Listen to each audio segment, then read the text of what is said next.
pero underserved. Yan daw ang sitwasyon ng mga Pilipino ayon sa isang tax policy expert.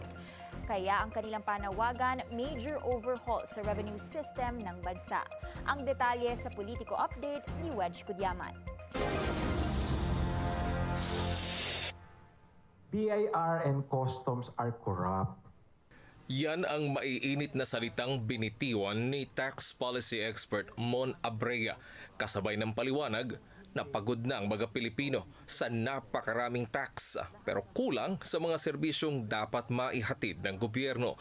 Sa isang open letter na pinadala ni Abrea kay PBBM, binigyang diin niya ang nagkakaisang panawagan ng taong bayan na hindi dapat baliwalain ng pamahalaan.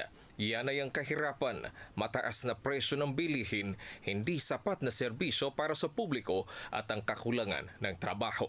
Hindi pa rin kasi anya mawala ang mga problemang ito kahit napakarami at napakataas na ng buwis na binabayaran at ipinapataw sa taong bayan tulad ng income tax, VAT at excise taxes.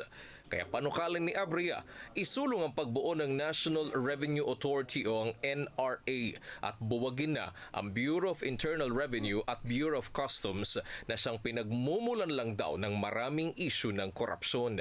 Mungkahi naman ni dating Finance Undersecretary Shelo Magno, mas maigi kung magkakaroon ng taxpayers advocate kung saan malayang makalalapit ang mga Pilipino para marinig ang kanilang mga hinaing patungkol sa mga buwis na kanilang binabayaran. Nung mga nakakaraang kongreso na file na yan, yung tinatawag na Timoro Bill na nire-represent yung Taxpayers Bill of Rights. Pattern po ito sa mga ibang opisina din sa ibang bansa na kung saan yung kanilang revenue authority ay may independent office na mag-advocate sa karapatan ng mga taxpayers. Mas magiging epektibo anya ito kung maipapasang batas sa Pilipinas tulad ng ipinatutupad sa ibang mga bansa. Wedge Kudyamat, Billionaire News Channel.